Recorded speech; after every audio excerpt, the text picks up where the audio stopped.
What's going on, guys? Matt Tolson here, bringing you another video. We're going to be doing a new Jeep Wrangler review.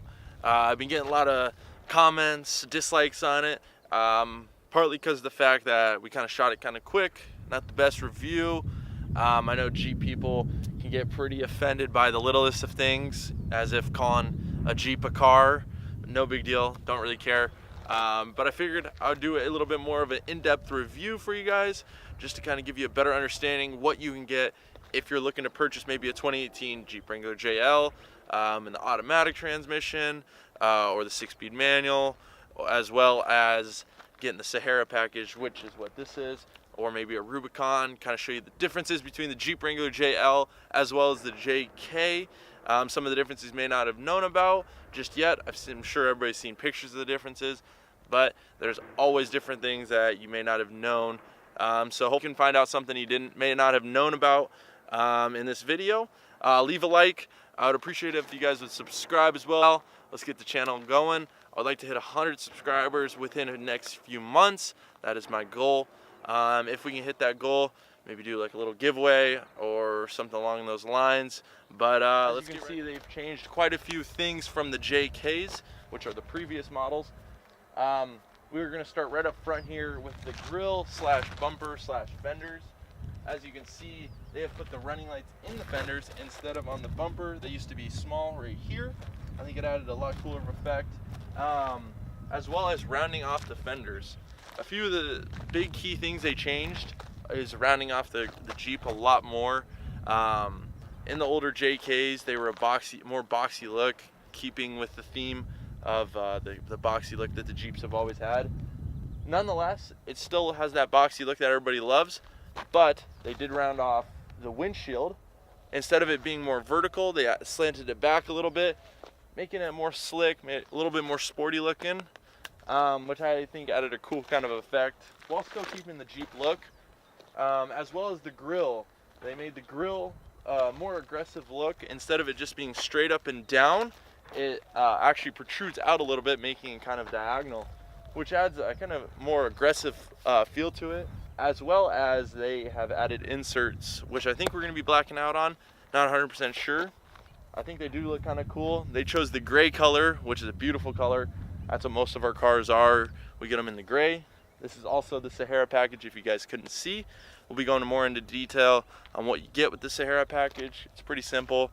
It's pretty much the stock package. You don't really get anything crazy with it. Nonetheless, it's still very cool. From this angle, you can kind of see what I was talking about with the grill, how it protrudes out a little bit more, as well as these light gray inserts that they added. I think it made it look a lot cleaner, as well as they have retained the old Jeep latches.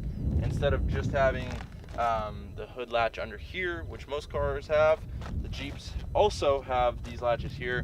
One big problem we had with our JK was the fact that when you get on the freeway or to high speeds in general, the hood kind of starts wobbling because of this. I know they make upgrades for them. They make metal ones that are a lot more secure. We haven't taken this thing on the freeway too much yet, but from the driving that we have done, I feel like they have eliminated that problem a lot more. I haven't seen the hood move at all, which is was my biggest complaint with the JKs. Was one of my biggest complaints, I should say. Was just the fact that it would make noise and it would be wobbling at high speeds as if it's gonna break off and fly up. Which also brings us to the next thing they changed. Was as we work our way to the side of the Jeep, you can notice that they have completely changed the door handles. Instead of on the JKs where you have to push a button in order to pull the handle, all you have to do is just simply pull the handle like a normal car. You know, if you ever hurt your thumb or something, it was kind of a pain in the butt to push the door handle. Nonetheless, a lot cleaner. We did get the fob package. I'm pretty sure that comes with the Sahara. So it has a key fob instead of just the key shank. So as you can see right here, it has the locked. And another thing they actually did change, besides how drastically they changed the roll cage itself, they got rid of this pillar right here. It comes off when you take the hard top off, so that's one of the supports. But we will work our way to the back. Sorry if I'm not being as specific on the exterior. Most of the stuff you can kind of just look up on Google, try and just run through it, because the biggest change is the interior. The interior is very cool in this car. It still has the majority of the Jeep look. Besides refurbishing the taillights, they made them a little more modern looking. Instead of having all the circles, it's just a one solid piece look. They're not LED, but they do have kind of like this LED strip look, which is a really cool feature, I think.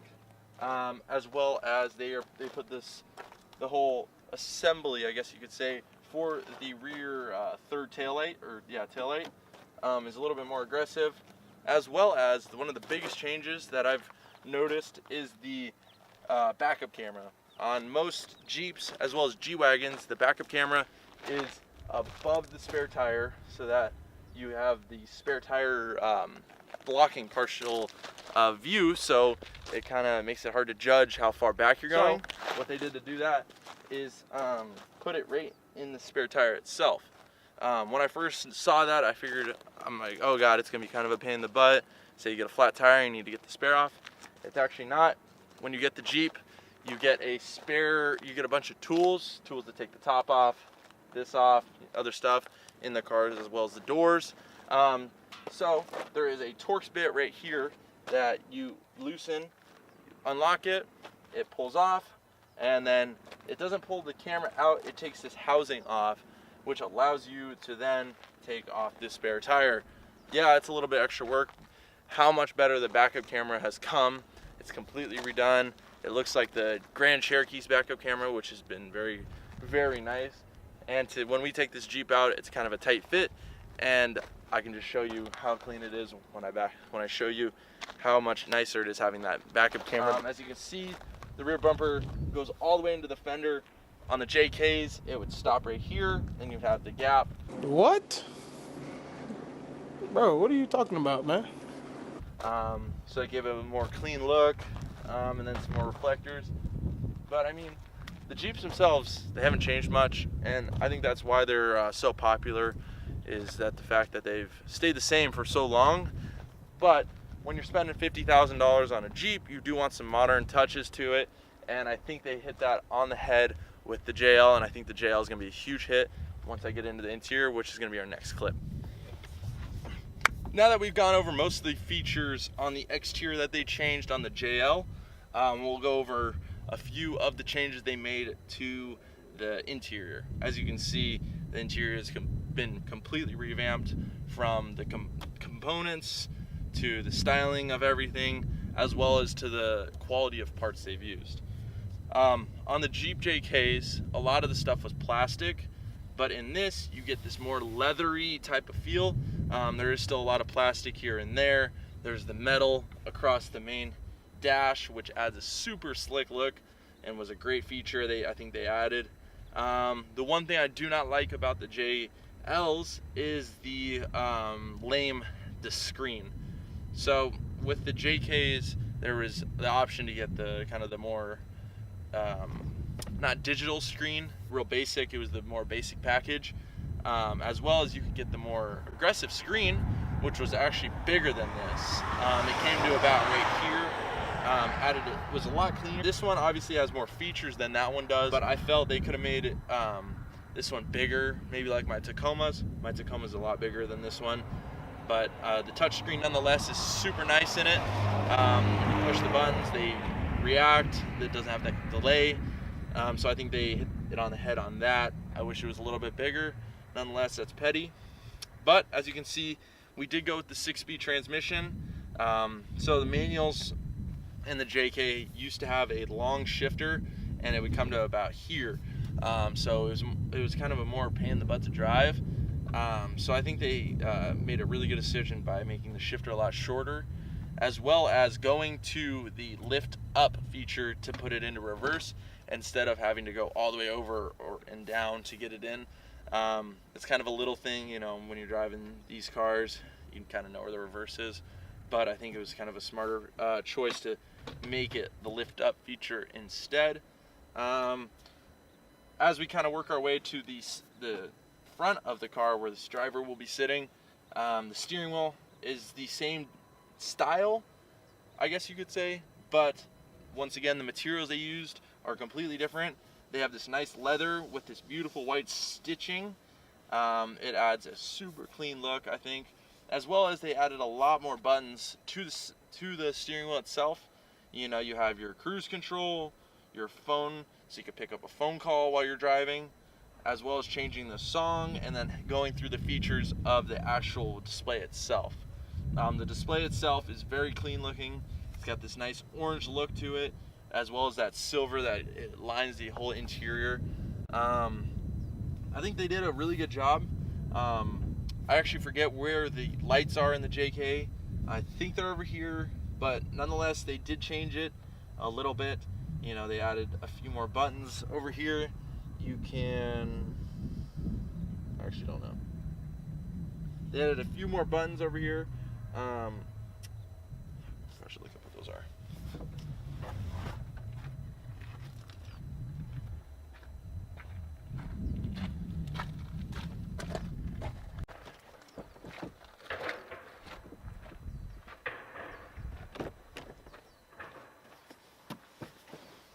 Now that we're in the back seats, as you can see, they're basically the same as the old ones. You have your rear window switches right here, and other just simple stuff, cup holders, all that boring stuff. One of the biggest things I hated about the Jeep, is if I was ever sitting in the back, was not having AC and or having passengers in the back and wanting AC, so you'd have to use your front two vents. So in order for them to fix that, they made the simple fix of putting their own units back here. You do not have your control over the units, so whatever they are doing up front is old hop, such as that. Big plus, big plus. As you can see, the seats themselves haven't changed much. They do have this nice quilted fabric. It's in black. We didn't go with leather. There are leather options that you can get. Here in Arizona, it gets to 110, and having black leather seats with an all black interior is never the best combo. Some people like the look of leather. My family decided not to go with leather, which I think is a big plus. This fabric seating is very nice. It feels very quality. You do not get the white stitching in the back. They go to black stitching. The actual only white stitching you get is on the center console, on the leather, and on the steering wheel and the front dash. And then, as you can see, they've retained the sound bar back here, making it so then you could take the doors off very easily still. I haven't looked into that yet, but I'm sure they haven't changed it very much from the JKs, just being that you have to remove 2 bolts and then just unplug the wiring harness in the side right here. We'll work our way into the very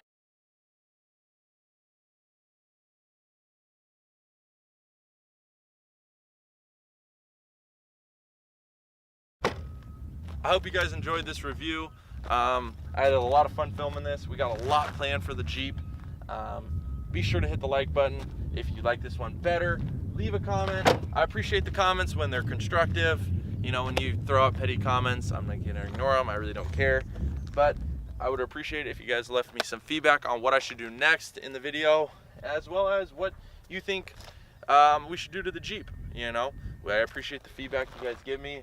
And if you want to see more Jeep videos, be sure to hit that like button, and I'll see you guys in the next video. I'm out.